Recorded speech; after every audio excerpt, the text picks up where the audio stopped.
वक्त कांग्रेस का कैडर कांग्रेस को लेकर सुस्त हो गया था, उसको आपने वापस से जगा दिया है, अपने साथ जोड़ लिया है? देखिए, निश्चित ही जो हमारा कैडर है वो तो जुड़ा ही जुड़ा है, लेकिन इसके साथ-साथ आम जनता से हमारा जुड़ाव बहुत गहरा हुआ। कोई ऐसी 5 सीटें बताइए मुझे जहां पर आपको लगता है कि कांग्रेस के जो कैंडिडेट्स हैं, वो बड़ी जीत हासिल करेंगे।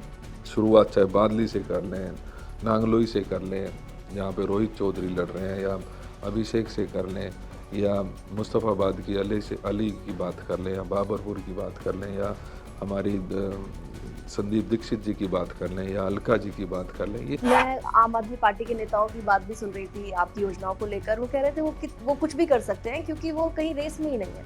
अगर हम प्रदूषण कंट्रोल नहीं कर पा रहे, हमारे पास भी कोई ऐसी जादू की छड़ी नहीं होगी कि हम 6 महीने में उस प्रदूषण को ख़त्म कर सकें।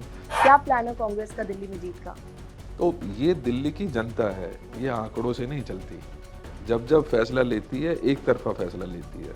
एक व्यक्ति आया जो लंबी सी शर्ट पहनता था और टूटी हुई चप्पल पहन के, उसने कहा कि शीला जी ने तो इतने सारे भ्रष्टाचार कर दिए हैं। कांग्रेस जो है वो आम आदमी पार्टी को टारगेट कर रही है और बीजेपी को हेल्प कर रही है। देखिए, जो सरकार दिल्ली में होगी उसको तो टारगेट किया जाएगा। मुझे तो ये भी शक है कि केजरीवाल जी अपनी स्वयं की सीट छोड़कर कहीं और सेफ सीट तो नहीं ढूंढ रहे हैं। ऐसा कहा है आम आदमी पार्टी ने कि कांग्रेस जो है वो बीजेपी के प्रति सॉफ्ट हो गई है। और रमेश बिधूड़ी जी का जो बयान आया, भारतीय जनता पार्टी को कम से कम उनको अपने तुरंत प्रभाव से उनको निष्कासित करना चाहिए, ताकि महिलाओं के अगर प्रति उनका कोई भी सॉफ्ट कॉर्नर है तो वो दिख सके। अजय माकन साहब का, जिसमें उन्होंने अरविंद केजरीवाल को एंटी नेशनल कहा। संदीप दीक्षित ने भी कहा कि एंटी नेशनल नहीं कहना चाहिए। देवेंद्र यादव का क्या कहना है? नहीं, देखिए, अगर अजय माकन जी ने कुछ कहा है तो हो सकता है उनके पास कोई सब्सटेंस हो। लेकिन 2013 में हमने हंग होती हुई असेंबली भी देखी दिल्ली में, और कांग्रेस ने आम आदमी पार्टी को सपोर्ट दिया, उनको समर्थन दिया गलती सरकार हमसे में। हुई थी और उस गलती का हमें रियलाइजेशन भी हुआ है। अब ये जो फ्रीबीज कल्चर है, ये मजबूरी बन गया पॉलिटिकल पार्टी से। देखिए, मैं कभी भी फ्रीबीज के हक में नहीं रहा हूँ। नमस्कार, आप देख रहे हैं दिल्ली तक। मैं हूं आपके साथ अनुराधा तंवर। दिल्ली विधानसभा चुनाव बेहद करीब आ चुके हैं और इसलिए ये बहुत जरूरी हो जाता है कि इन चुनावों में जो तमाम राजनीतिक दल लड़ाई में है, उनके प्रत्याशियों से, उनके नेताओं से आपको रूबरू कराया जाए। और आज हमारे साथ खास बातचीत करने के लिए डीपीसीसी यानी कि दिल्ली प्रदेश कांग्रेस के अध्यक्ष और बादली विधानसभा सीट से कांग्रेस के उम्मीदवार देवेंद्र यादव हैं। बहुत बहुत स्वागत है देवेंद्र जी आपका। तो देवेंद्र जी, सबसे पहले तो यही जानना चाहेंगे कि चुनाव कैसा लग रहा है? कांग्रेस की लड़ाई जो इस वक्त दिखाई दे रही है, कितनी आपको लग रहा है कि मजबूत है? देखिए, कई सालों के बाद आज मुझे एक बात का एहसास तो है कि जब हमने मेहनत की है, लोगों तक हम पहुँचे हैं और लोगों की बात मजबूती से रखने का काम किया है, तो लोगों ने भी उस जो नॉर्मली जो हमारे तरीका होता था, उससे ऊपर उठकर कहीं ना कहीं आज दिल्ली में कांग्रेस की तरफ लोग जुड़ रहे हैं, और जुड़ ही नहीं रहे हैं, बहुत बड़ी तादाद में जुड़ रहे हैं। और मैं मानता हूं कि उसके कारण भी है, क्योंकि पिछले 6 महीने में लगातार हम दिल्ली की जनता के साथ जुड़े हैं, उनकी समस्याओं को उठाया है। चाहे वो दिल्ली जब बारिश होती है तो उसमें डूबती हुई दिल्ली हो, या प्यासी दिल्ली हो, या प्रदूषण की मार झेल रही दिल्ली हो, या गंदी यमुना वाली दिल्ली हो, उन सभी मुद्दों को ना सिर्फ हमने उठाया, बल्कि दिल्ली न्याय यात्रा के जरिए हम 70 की 70 विधानसभाओं में पहुंचे, और जो लोकल इश्यूज थे, जो लोकल परेशानियां थी, उनसे ना सिर्फ रूबरू हुए, बल्कि लोगों को एक विश्वास भी उस यात्रा के दौरान हुआ कि कांग्रेस मजबूती के साथ मैदान में है, उनकी समस्याओं को उठाने के लिए तैयार है, उन समस्याओं को एक लॉजिकल एंड तक ले जाने के लिए तैयार है। लिहाजा आज पूरी दिल्ली में एक ऐसा माहौल बना है कि लोग पुनः एक बार वो शीला जी वाली दिल्ली जो हुआ करती थी, जिसमें हर रोज मेट्रो चलती थी, फ्लाईओवर्स बनते थे, बसेस नई ऐड होती थी, इंफ्रास्ट्रक्चर का काम तेज़ी से बढ़ रहा था, या बुजुर्गों को पेंशन हो, राशन कार्ड हो, वो सभी समस्याओं से हमने एक सिस्टमैटिक तरीके से उन समस्याओं को ख़त्म करने का काम जो उस समय किया था। तो कहीं ना कहीं दिल्ली देखती है कि कांग्रेस ने पहले भी किया था और शायद आगे भी करेगी। अच्छा, आपको लगता है कि ये जो चुनावों से ठीक पहले आप लोगों ने दिल्ली न्याय यात्रा जो की उसके ज़रिए जो कांग्रेस का एक कैडर है या कांग्रेस के जो कार्यकर्ता जो कहीं दिल्ली में बहुत पीछे छूट गए थे कांग्रेस से, या ये कहते हैं ना कि बहुत कांग्रेस का कैडर कांग्रेस को लेकर सुस्त हो गया था, उसको आपने वापस से जगा दिया है, अपने साथ जोड़ लिया है? देखिए, निश्चित ही जो हमारा कैडर है वो तो जुड़ा ही जुड़ा है, लेकिन इसके साथ साथ आम जनता से हमारा जुड़ाव बहुत गहरा हुआ, क्योंकि हमने उनकी भरी हुई नालियां देखी, हमने बुजुर्गों को पेंशन के लिए दर दर भटकते हुए उनसे चर्चा की, या गरीब आदमी जो राशन कार्ड के लिए पिछले 10 साल से इंतजार कर रहा है कि मेरे बच्चा हुआ है उसका नाम ऐड हो जाए, या मेरे यहाँ एक नई बहू आई है उसका नाम ऐड हो जाए। आज लोग उन छोटी छोटी चीज़ों से परेशान है।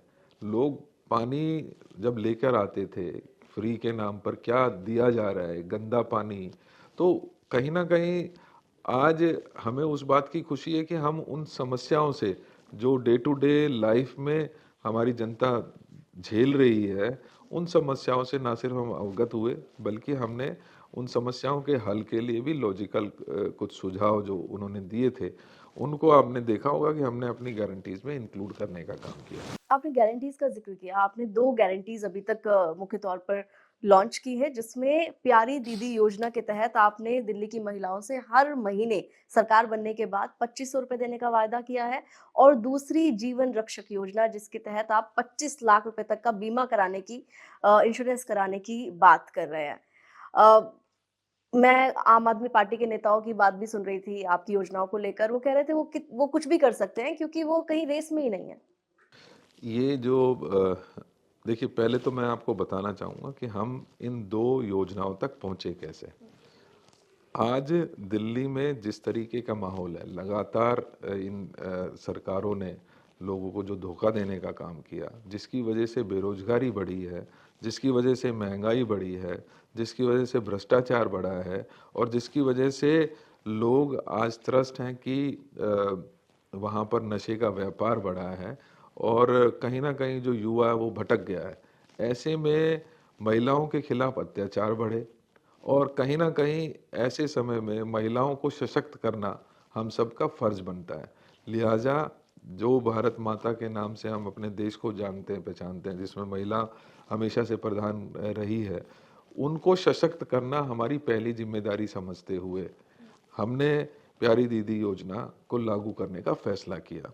और उसके तहत हम 2500 रुपये प्रति महीना हर महिला को देने का काम करें, ताकि उसकी रसोई ना रुके, ताकि उसको जो हर रोज़ की अपने बच्चे की पढ़ाई की फीस जो जमा करवानी है, उसकी किताब लेनी है, या घर में आटा दाल चावल राशन की जो परेशानी रहती थी, उससे वो पूरी तरीके से निजात पाकर अपने माइंड को बेहतर तरीके से अच्छी जगह पर यूटिलाइज कर सके। इसी प्रकार से जो दूसरी हमारी बड़ी योजना है, उसमें हमने एड्रेस किया है जो दिल्ली का वातावरण है। आज जिस तरीके से वायु प्रदूषित है, लगातार 700-800 AQI रहती है, और कहीं ना कहीं जो जल सप्लाई किया जा रहा है वो दूषित है, यमुना मैली है। लिहाजा उस समस्या को, जिसकी वजह से लोग लगातार बीमार हो रहे हैं, और बीमारी की वजह से जब वो सरकारी हॉस्पिटल में जाते हैं, इस सरकार ने पिछले 11 साल में कोई नए हॉस्पिटल खोलने का जहमत तो उठाई नहीं। जो हमारी योजनाएं थी उनको ज़रूर आगे बढ़ाया, लेकिन उनमें भी आज मशीनें नहीं है, आज वहाँ पर डॉक्टर्स नहीं है, आज वहाँ पैरामेडिकल स्टाफ नहीं है। लिहाजा जो सरकारी हॉस्पिटल्स थे उनकी हालत ये है कि बहुत दूर जाने की ज़रूरत नहीं है। बाबू जगजीवन राम जहांगीरपुरी में मेरे क्षेत्र में आता है, वहाँ पर आज तक अल्ट्रासाउंड की मशीन नहीं है। तो आप क्या एक्सपेक्ट करते हैं कि सरकारी हॉस्पिटल क्या सुविधाएं दिल्ली की जनता को दे पा रहे हैं? तो लिहाजा हमने तय किया कि जो भी व्यक्ति, अगर हम प्रदूषण कंट्रोल नहीं कर पा रहे, हमारे पास भी कोई ऐसी जादू की छड़ी नहीं होगी कि हम 6 महीने में उस प्रदूषण को ख़त्म कर सकें, लेकिन कम से कम उस प्रदूषण से, चाहे वो जल का प्रदूषण है या वायु प्रदूषण है, उससे होने वाली बीमारियों के चलते कम से कम दिल्ली बीमार ना पड़े। लिहाजा हमने तय किया कि हम चाहे बच्चा जैसे पैदा होता है पहली सांस से आखिरी सांस तक जो उसकी मेडिकल फैसिलिटीज़ हैं उसको कहीं ना कहीं हमने 25 लाख के कवर में, इंश्योरेंस कवर में, हेल्थ इंश्योरेंस कवर में लाने की कोशिश की है। जीवन रक्षक योजना उस दिल्ली के हर व्यक्ति के लिए है जो दिल्ली में पला है, बड़ा है, पैदा हुआ है और आखिरी सांस यहाँ पर ले रहा है। तो ये ज़रूरी था कि हम प्राइवेट हॉस्पिटल्स को भी इस नेटवर्क में शामिल करें। लिहाजा ये कैशलेस एक योजना हमने शुरू की है जिसके तहत 25 लाख तक का कोई भी बीमारी हो, चाहे वो हार्ट ट्रांसप्लांट हो, चाहे किडनी ट्रांसप्लांट हो या छोटी से छोटी बीमारी हो, उनका इलाज ना सिर्फ सरकारी में बल्कि प्राइवेट में भी कैशलेस के तौर पर किया जा सकेगा। अच्छा, अब क्योंकि ये दोनों बड़ी योजनाएं हैं आपकी और ये आप तभी लागू कर पाएंगे जब आप सरकार में आएंगे, तो पिछले चुनाव में आपका वोटिंग परसेंटेज था 4.26। अब आपको अगर जीतना है तो ये वोटिंग परसेंटेज भी बढ़ना होगा और कांग्रेस पिछले 2 इलेक्शन से 0 पे रही है। उसके लिए दिल्ली में अगर आपको चुनाव जीतना है तो आपको 70 में से कम 36 सीटें तो चाहिए। क्या प्लान है कांग्रेस का दिल्ली में जीत का? देखिए, दिल्ली में आप एक बात बड़े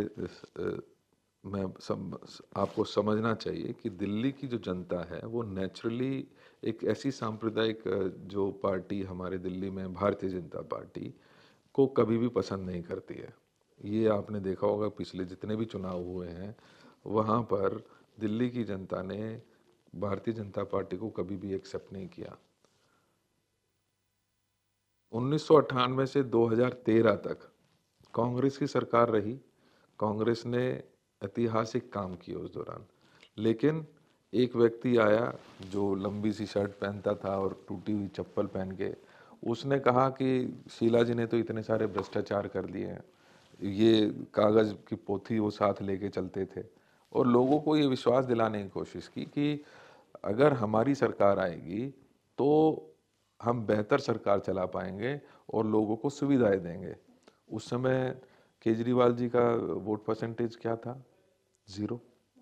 लेकिन दिल्ली की जनता ने फैसला किया कि एंटी इनकम्बेंसी के चलते हम कांग्रेस को वोट देंगे नहीं और नेचुरल चॉइस बीजेपी नहीं है, तो लिहाजा तीसरी एक पार्टी का जन्म हुआ और उसको 28 सीटें दे दी पहली बार में ही। जो 2015 में जब चुनाव आए तो 67 सीटों में तब्दील कर दिया गया। तो ये दिल्ली की जनता है, ये आंकड़ों से नहीं चलती। जब जब फैसला लेती है एक तरफा फैसला लेती है। आपने देखा होगा 67 सीटें होने के बावजूद 2015 में जब 2018 का चुनाव होता है तो जो सरकार है, जो केंद्र में भेजने वाले हमारे एमपीज थे, सातों के सातों एमपीज जो हैं वो बीजेपी के आ जाते हैं 19 में, बजाय 67 सीट होने के। 24 में जब भारतीय जनता पार्टी, आम आदमी पार्टी के 62 विधायक हैं, उसके बावजूद भी सातों के सातों विधायक जो एमपीज हैं वो भारतीय जनता पार्टी के चुनते हैं। तो ये दिल्ली की जनता है। अब आम आदमी पार्टी से भी पूरी तरीके से निजात पाना चाहती है क्योंकि उनके साथ झूठे वादे किए गए थे, क्योंकि जनता को लोक लुभावन बातें की गई थी। वो पार्टी विद अ डिफरेंस अपने आप को जो एक एस्टेब्लिश करने की उनकी कोशिश थी उसमें वो पूरी तरीके से फेल ही नहीं हो, बल्कि उसके विपरीत उन्होंने काम किया। उन्होंने बातें की लोकपाल बिल लेकर आएंगे, राजनीति में भ्रष्टाचार को ख़त्म कर देंगे। आज कहीं लोकपाल का अता पता नहीं है और भ्रष्टाचार में स्वयं मुख्यमंत्री के साथ साथ लगभग 20 से 25 विधायक जो हैं वो जेल की हवा खा कर आए हैं। आप देखिएगा, एक एडीआर की मैं रिपोर्ट पढ़ रहा था कि मौजूदा जो हमारे विधायक हैं इस 20 से 25 वाली विधानसभा में, उसमें 66% जो विधायक हैं उनके खिलाफ गंभीर आरोप हैं, गंभीर केसेस उनके खिलाफ चल रहे हैं। और यहीं अगर मजबूत एक लोकपाल होता तो मैं मानता हूं कि 90% आम आदमी पार्टी और भारतीय जनता पार्टी के विधायक तो जेल की हवा खा रहे होते। तो दिल्ली की जनता ये देख रही है, उनसे वादा किया गया था कि एक स्वच्छ और भ्रष्टाचार मुक्त जो है वो सरकार देंगे, लोगों को उम्मीद थी कि फ्री में बिजली मिलेगी, पानी मिलेगा, पानी के नाम पर उनको गंदा पानी मिला। आज लोगों को खरीद कर पानी पीना पड़ता है। आज जो बिजली के दर हैं, आज मैं मानता हूँ कि दिल्ली के में जो नॉर्मल रेट्स हैं वो किसी भी प्रदेश से ज़्यादा रेट्स आज लिए जा रहे हैं। जो एवरेज बिल्ड रेट ABR 5 रुपये प्रति यूनिट 2013 में हम देते थे, वो आज डबल होकर 10 रुपया प्रति यूनिट हो गई है।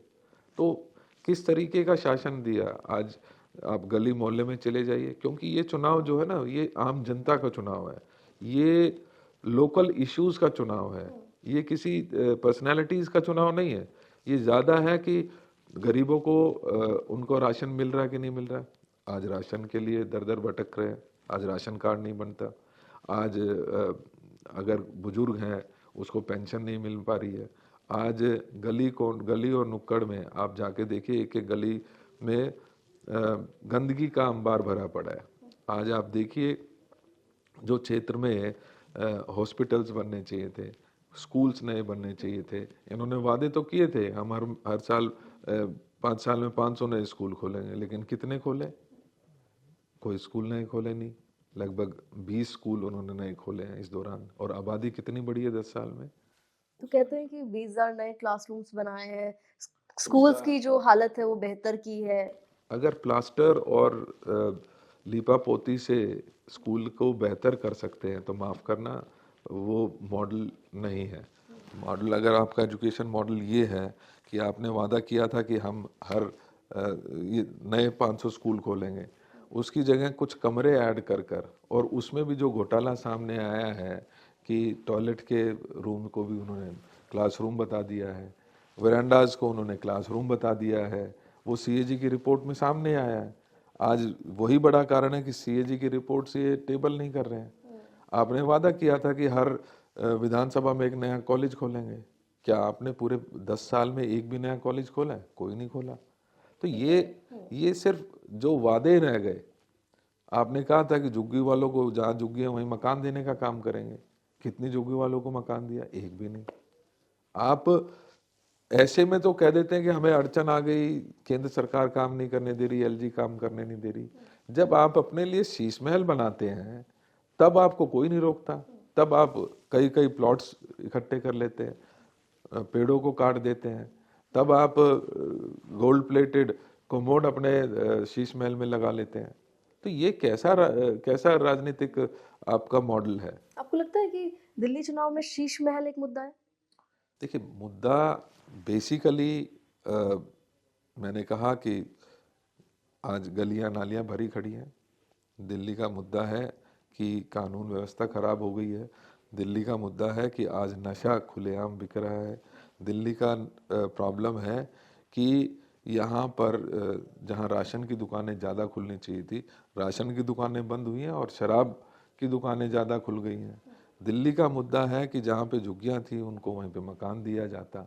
दिल्ली का मुद्दा है कि बुजुर्गों को पेंशन दी जाती। दिल्ली का मुद्दा है कि उसको साफ पानी मिलना चाहिए था।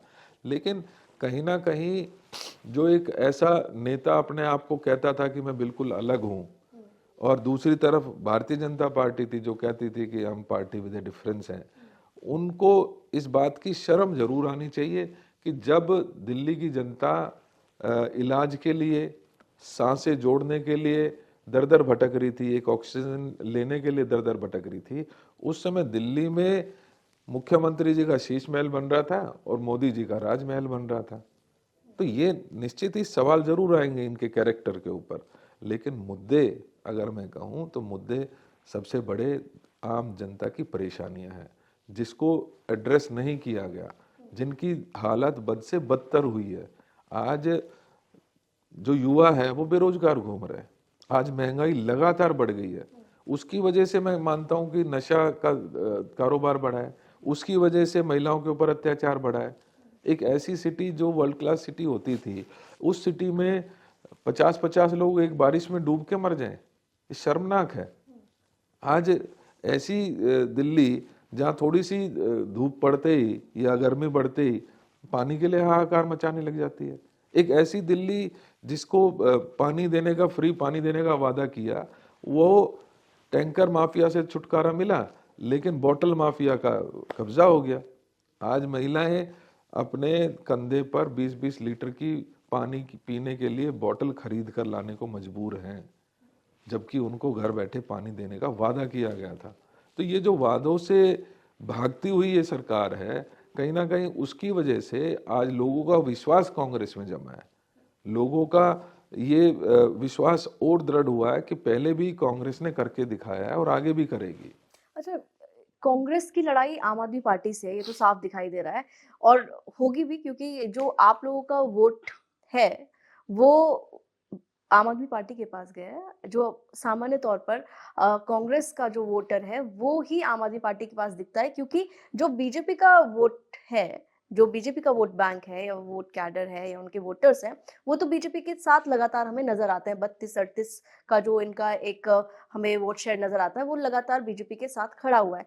लेकिन कांग्रेस के जो वोटर हैं वही खिसक के आम आदमी पार्टी के पास गए। तो ये कहा जा रहा है, आप लोग पे आरोप भी लग रहा है कि कांग्रेस जो है वो आम आदमी पार्टी को टारगेट कर रही है और बीजेपी को हेल्प कर रही है। देखिए, जो सरकार दिल्ली में होगी उसको तो टारगेट किया जाएगा। जिस सरकार की जो फेलियर्स होंगी, जैसे हमने कहा कि कानून व्यवस्था की बात हो, बेरोजगारी की बात हो, महंगाई की बात हो, हम निश्चित ही भारतीय जनता पार्टी को उस कटघरे में खड़ा करते हैं। लेकिन अगर पानी गंदा मिल रहा है, अगर पेंशन नहीं मिल रही है, अगर राशन कार्ड नहीं बन रहे हैं, अगर गली नालियां साफ नहीं हो रही हैं, अगर रोड जो सीवेज के पाइपलाइन नहीं डल पा रहे हैं या कनेक्ट नहीं हो पा रहे हैं या वो ओवरफ्लो कर रहे हैं, या मैं कहूँ कि आज दिल्ली में जो डेवलपमेंट थी, चाहे वो मेट्रो का एक्सटेंशन था, चाहे नई बसेज आनी थी, या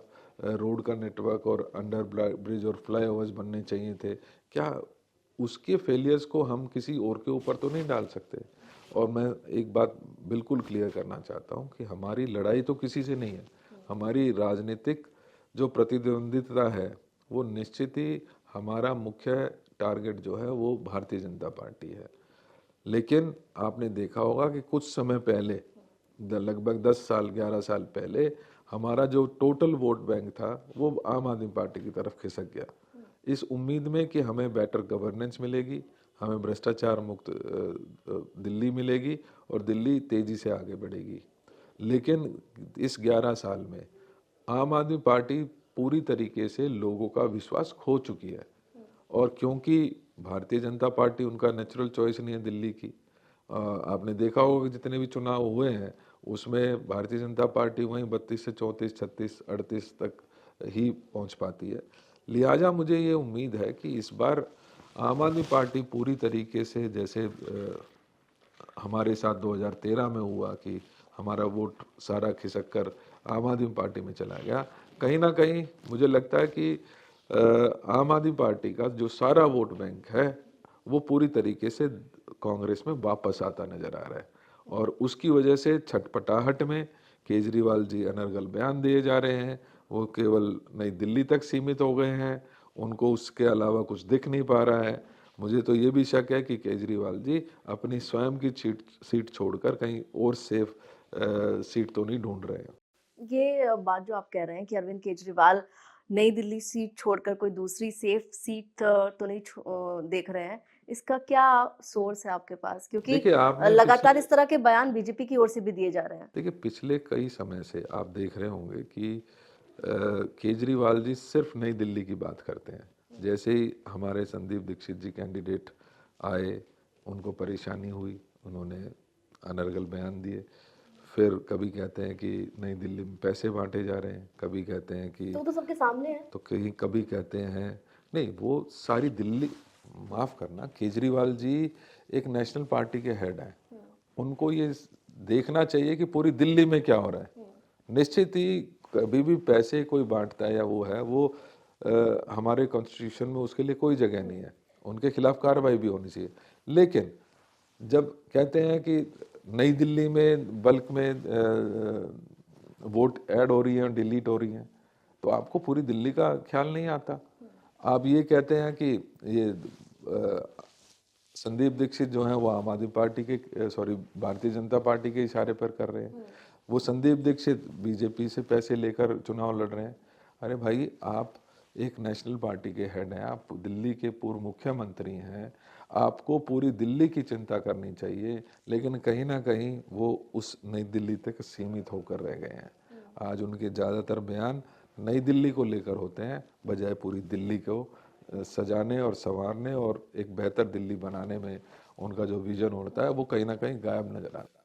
लेकिन उसके पीछे 2-3 वजह है जो आपने भी कही कि वो नई दिल्ली के बारे में ज़्यादा केंद्रित होकर बात करते हैं, उनका फ़ोकस नई दिल्ली पर ज़्यादा है। एक तो वो उम्मीदवार है नई दिल्ली से और अ, साफ तौर पर 10 साल से उनकी सरकार चल रही है, तो बहुत सारे मुद्दे हैं, आप भी गिना रहे हैं, बीजेपी भी गिना रही है। लेकिन प्रवेश वर्मा का मैं नाम लूँगी यहाँ पर, वो बीजेपी के कैंडिडेट हैं नई दिल्ली सीट पर। उनके आवाज़ से महिलाओं को ₹1100 लेकर बाहर निकलते हुए लोगों ने देखा, हम सब ने देखा। उन्होंने कहा कि हमारी संस्था है, संस्था के ज़रिए हमने मदद की है और वो उन्होंने कहा कि हम करते रहेंगे। इसी बात को लेकर लगातार ये एक कंट्रोवर्सी हुई कि पैसे देकर वोट खरीदे जा रहे हैं प्रवेश वर्मा के द्वारा। क्या आपको लगता है कि ये सही था? बिल्कुल सही नहीं है, और ऐसी घटनाओं के ऊपर जो इसके जिम्मेदार हैं उनके खिलाफ कार्रवाई होनी चाहिए। लेकिन इसका मतलब ये नहीं है कि आप सिर्फ और सिर्फ वहीं तक सीमित हो जाएं।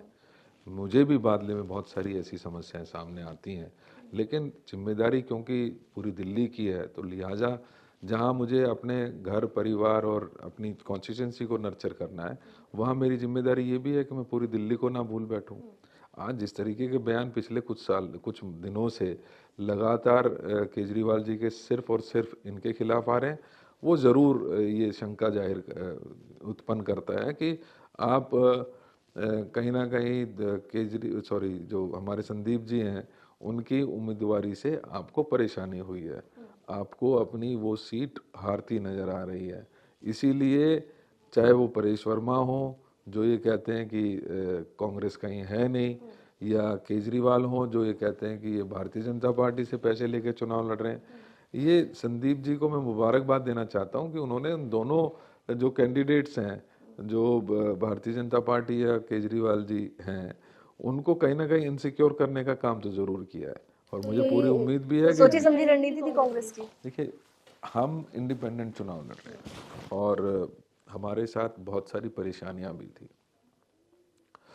ऐसी कंडीशन में हमें ज़रूरी था कि जो बेस्ट फुट फॉरवर्ड हो, हमने वो रखने का काम किया। चाहे वो केजरीवाल जी के खिलाफ संदीप दीक्षित हों, चाहे आतिश के खिलाफ अलका जी हों, या राजेश लिलोथिया मैदान में है, या देवेंद्र यादव हों, या फराद सूरी जैसे एक व्यक्ति जो मेयर रहे हैं उनको चुनाव लड़ाने की बात हो।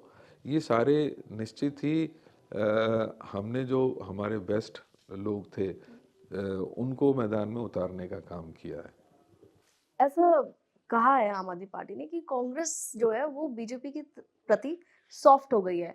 रमेश बिधूड़ी जी का जो बयान आया प्रियंका गांधी पर उन्होंने कहा और सड़कों को लेकर उन्होंने कंपेयर कर दिया कि प्रियंका गांधी के गालों जैसी सड़कें बना देंगे।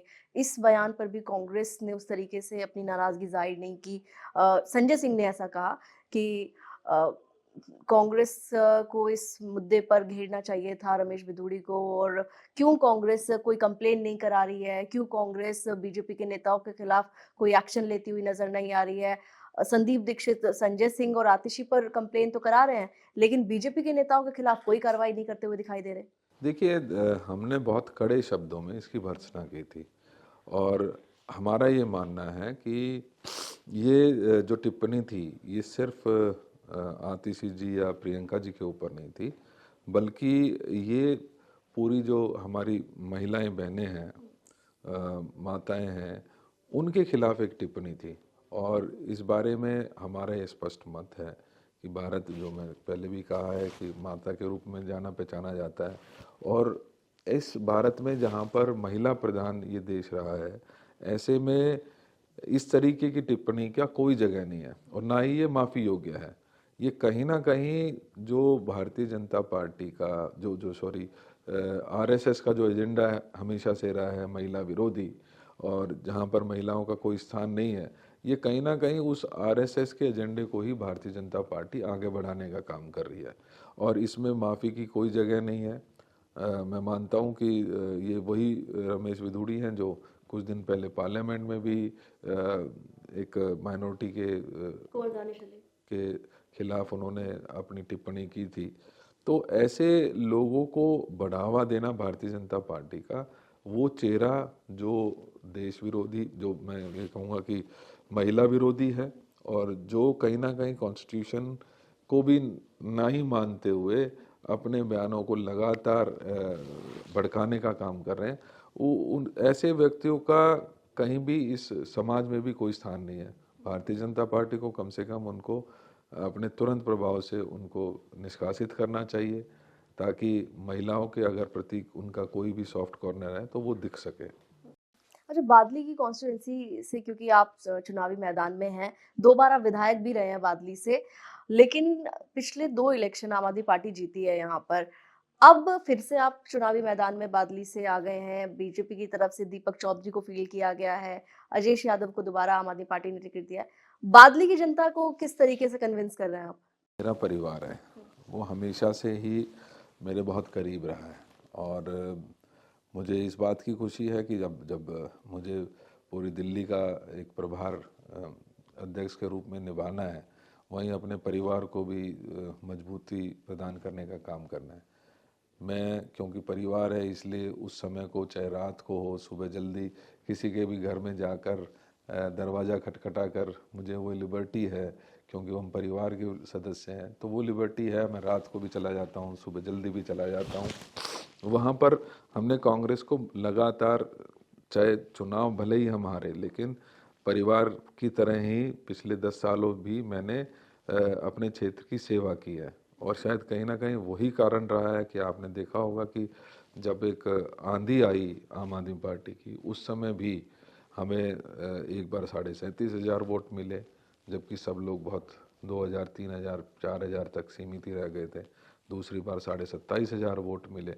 इस बार निश्चित ही लोगों ने मन बनाया है, क्योंकि वो, जैसे मैं कह रहा था कि ना सिर्फ हमारे जो लोकल विधायक हैं वो एक्सपोज हुए हैं, बल्कि केजरीवाल जी का भी जो चश्मा है लोगों की आंखों से दूर हुआ है, वो टूटा है, वो अब हटा है।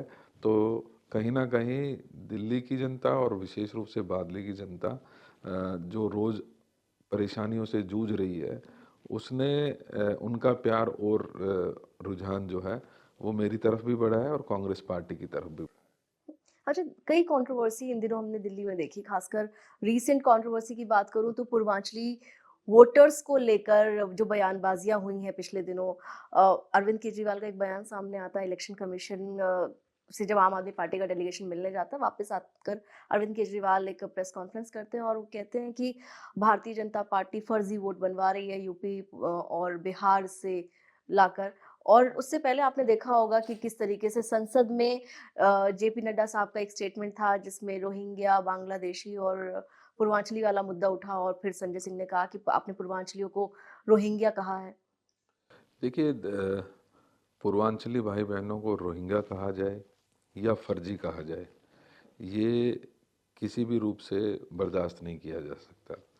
दिल्ली को बनाने में और दिल्ली को चलाने में हमारे पूर्वांचली भाई बहनों का एक बहुत महत्वपूर्ण रोल रहा है, और शुरू से रहा है।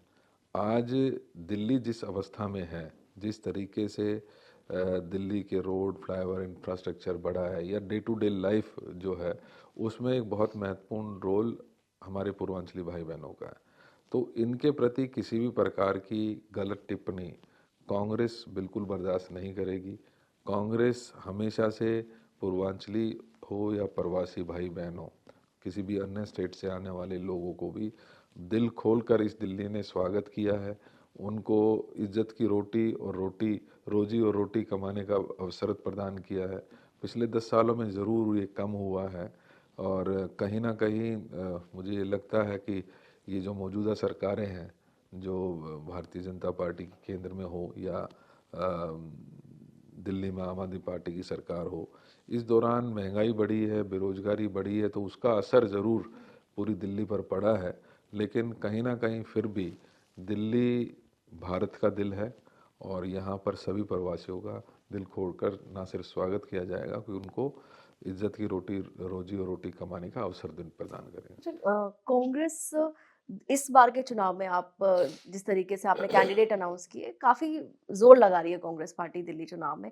क्या जो कांग्रेस के हाईकमान की तरफ से कोई डायरेक्शंस हैं, राहुल गांधी की तरफ से किस तरह की आप लोगों को डायरेक्शंस मिली हैं कि कैसे चुनाव में जाना है, या क्योंकि हमने लोकसभा चुनाव में देखा कि राहुल गांधी ने जिस तरीके से भारत जोड़ो यात्रा की, न्याय यात्रा की, उसके बाद जो परिणाम आए 24 में, उसमें कहा गया कि राहुल गांधी ने कांग्रेस को दोबारा से रिवाइव करने में बहुत बड़ा योगदान निभाया। दिल्ली चुनाव को लेकर राहुल गांधी क्या कह रहे हैं? दिल्ली चुनाव के लेकर हम सभी बहुत सीरियस हैं, चाहे माननीय खड़गे जी हों, राहुल गांधी जी हों, प्रियंका जी हों, सभी मैं समझता हूं कि बहुत सीरियस है। और कहीं ना कहीं उनको जिस तरीके की इन्वॉल्वमेंट माननीय राहुल गांधी जी ने खास तौर पे दिल्ली में रखी, चाहे कारपेंटर के वर्कशॉप में जाना, चाहे डीटीसी की बसों के उनको कंडक्टर्स को और एम्प्लॉयज़ से मिलना, या किराने की दुकान पर पहुंच जाना, ये सारे ऐसे मूव्स हैं जो कहीं ना कहीं दिल्ली एज ए प्रायोरिटी माननीय राहुल गांधी जी के एजेंडे में ये दिखाता है। और कहीं ना कहीं उसका असर आज आप देखते हैं कि हमने जो भारत जोड़ो यात्रा थी उसी के तर्ज पर हमने दिल्ली न्याय यात्रा पूरी दिल्ली में निकाली और लोगों के दुख दर्द परेशानियों को जानने की कोशिश की। उसी का नतीजा है, जैसे मैंने पहले भी कहा, कि हम आज बेहतर स्कीम्स के साथ एक बेहतर उनके सॉल्यूशंस लेकर आ पाए हैं कि दिल्ली की जड़ों में परेशानियां क्या हैं। आपने बात शुरुआत वहीं से की, मुझे खुशी है। और मैं एक बात ज़रूर कहना चाहता हूं कि ये नई कांग्रेस है जिसमें एक्सपीरियंस भी है, जिसमें युवा ब्लड भी है, जिसमें महिलाएं भी हैं, जिसमें तेज़ तर्रार हमारे नेता भी हैं। वो सब पूरी तरीके से इस चुनाव को बहुत सीरियसली ना सिर्फ लड़ रहे हैं, बल्कि मुझे पूरा विश्वास है आप सबकी मेहनत से हम एक दोबारा कांग्रेस को दिल्ली में स्थापित करने में कामयाब हो पाए। अगर आपने नई कांग्रेस का जिक्र किया, लेकिन एक स्टेटमेंट आया आपकी पार्टी के बड़े नेता का, अजय माकन साहब का, जिसमें उन्होंने अरविंद केजरीवाल को एंटी नेशनल कहा। संदीप दीक्षित ने भी कहा कि एंटी नेशनल नहीं कहना चाहिए। देवेंद्र यादव का क्या कहना है? नहीं, देखिए, अगर अजय माकन जी ने कुछ कहा है तो हो सकता है उनके पास कोई सब्सटेंस हो, वो तो समय रहते ही पता चलेगा, क्योंकि उन्होंने वो जो ये पीसी थी वो कॉल ऑफ की थी, लेकिन इनडेफिनेट नहीं। उन्होंने कुछ साक्ष्य और जुटाने की बात कही है। मुझे लगता है कि अजय माकन जी जो कहते हैं बड़ा सोच समझ कर कहते हैं, लेकिन वो अजय माकन जी उसके बारे में ज़्यादा स्पष्टता से बात रख पाएंगे। अच्छा, बतौर दिल्ली प्रदेश कांग्रेस, आप पर बड़ी जिम्मेदारी है और पिछली बार 4.5% के आसपास वोट शेयर कांग्रेस का था। इस बार क्या कैलकुलेशन है आपकी? चुनाव आप 70 की 70 सीटों पे लड़ेंगे, क्योंकि अभी 22 सीटों पर टिकट अनाउंस होने बाकी है। बहुत जल्दी हम दूसरी सीटों पर भी अनाउंस करेंगे। तो क्या कैलकुलेशन है? कैलकुलेशन स्पष्ट है। देखिए, मैं पहले भी कहा है कि दिल्ली की जनता जो है वो स्पष्ट बहुमत देती है जिसको भी देती है, और जब जब दिल्ली की जनता ने मन बनाया है तो केंद्र में भारतीय जनता पार्टी को साथ के साथ लोकसभा के कैंडिडेट्स 3 बार देने का काम किया। 3 बार पिछली बार से आम आदमी पार्टी को 67 सीटें 62 सीटें देकर नवाजा है। मुझे ये लगता है कि दिल्ली की जनता सभी समीकरणों से परे जब वोट करती है तो बहुत अच्छे से वोट करती है और बहुत स्पष्टता के साथ वोट करती है। इस बार दिल्ली की जनता कांग्रेस के प्रति उनका रुझान है, क्योंकि उन्होंने आम आदमी पार्टी की कार्यशैली को देखा है।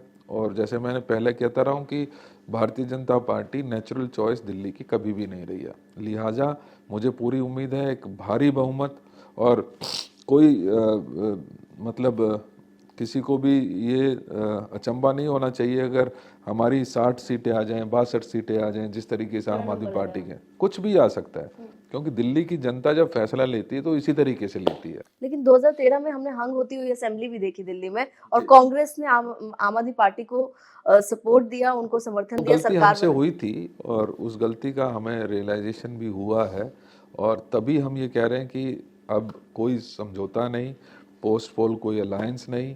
हम कांग्रेस जो है वो अपने दम पर यहाँ दिल्ली में चुनाव लड़ेगी है और आगे भी लड़ेगी। नहीं, अगर अगर चुनाव का परिणाम हमने कहा कोई नहीं 2013 की तरह आएगा तो कांग्रेस कहाँ जाएगी? कोई कांग्रेस को सपोर्ट करेगा तो हम लेंगे, लेकिन हम कम से कम इन दो पार्टी को ना सपोर्ट कर सकते हैं और ना इनकी सपोर्ट ले सकते हैं। अच्छा, अब क्योंकि चुनाव में बहुत कम वक्त रह गया है, 5 तारीख को वोटिंग होनी है। अ, आपकी पार्टी के बड़े नेता, जो शीर्ष नेता हैं, वो कब तक मैदान में आएंगे, प्रचार करते हुए हमें नजर आएंगे?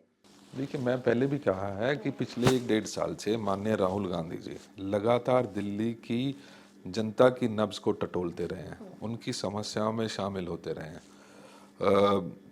उसके बाद चाहे हिमाचल के सीएम हो, कर्नाटका के डिप्टी सीएम हो,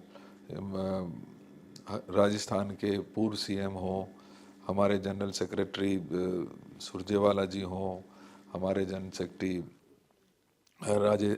सचिन पायलट रहे हों, वो सभी लीडरशिप लगातार दिल्ली के मामलों में इन्वॉल्व होती नज़र आई है।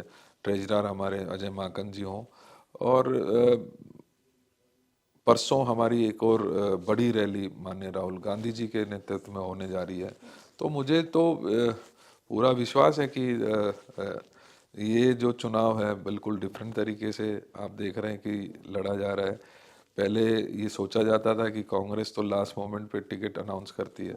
हमने बहुत समय से पहले अपने टिकट अनाउंस किए हैं। हमने जिस कि किसी ने हिम्मत नहीं की कि दिल्ली की 70 विधानसभाओं में जाकर पदयात्रा करे, हमने वो इनिशिएटिव लिया। हमने लोगों से मैनिफेस्टो के ऊपर बहुत विस्तार से चर्चा की और उसके पश्चात हम अपना मैनिफेस्टो लेकर आ रहे हैं।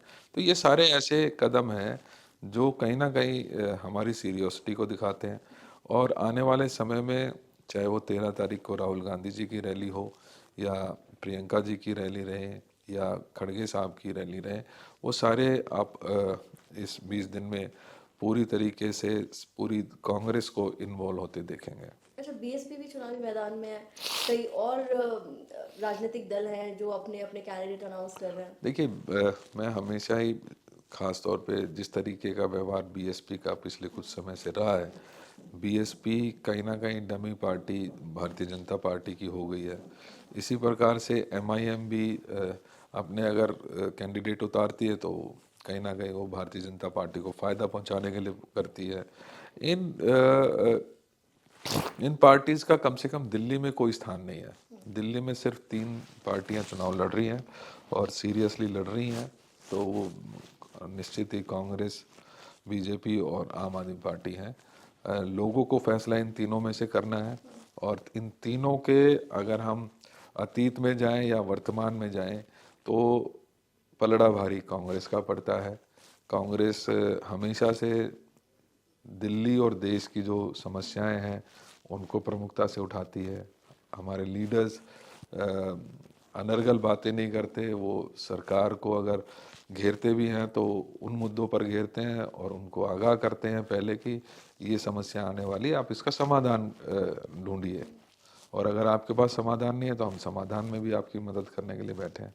तो निश्चित ही दिल्ली की जनता इस बार जिन्होंने पहले करके दिखाया है, कांग्रेस ने 15 साल एक बेहतर दिल्ली बनाने का काम किया है, और आगे भी उन्हीं से उम्मीद दिल्ली की जनता को है। तो दिल्ली में कांग्रेस एक मजबूत सरकार 2025 में बनाएगी, मुझे पूरा विश्वास है।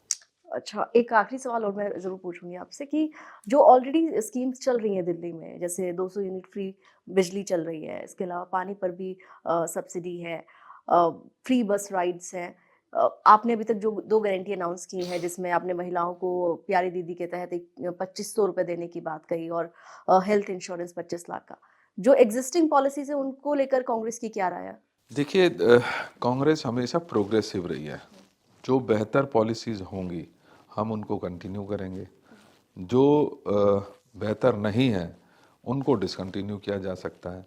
लेकिन एक बात तय है कि जो अच्छी योजनाएं हैं उनको कोई भी सरकार आए, मैं नहीं मानता कोई भी उनको बंद करने की हिमाकत कर सकता है। हाँ, दिल्ली की ज़रूरतें बढ़ी हैं, दिल्ली की परेशानियां बढ़ी हैं, उनको ध्यान में रखते हुए उनको बेहतर दिया जाए, क्या उनके लिए बेहतर किया जाए, वो कांग्रेस से बेहतर कोई नहीं कर सकता। और इस बात का आपने अंदाज़ा हमारी 2 गारंटियों से लगाया होगा।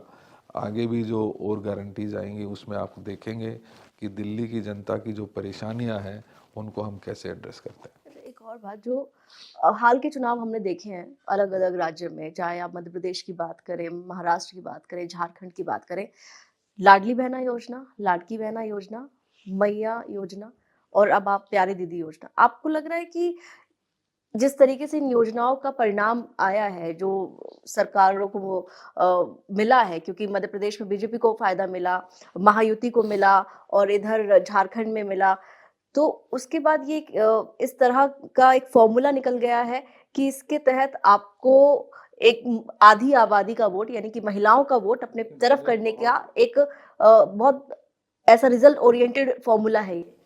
देखिए, मैंने बहुत स्पष्टता के साथ आपके इंटरव्यू की शुरुआत में कहा कि जो हम योजनाएं ला रहे हैं उसका पीछे कारण क्या है और किस तरीके से दशा और दिशा सुधारी जा सकती है। ये सारी सोच के तहत कि सबको बराबरी का मौका मिल सके, जो कहीं ना कहीं पिछड़ गया उसको आगे लाने का मौका मिल सके, दिल्ली बेहतर बन सके, हमारी सारी योजनाएं उस पर केंद्रित हैं। और कहीं ना कहीं मैं आपको याद दिलाना चाहता हूँ, आज भले ही ये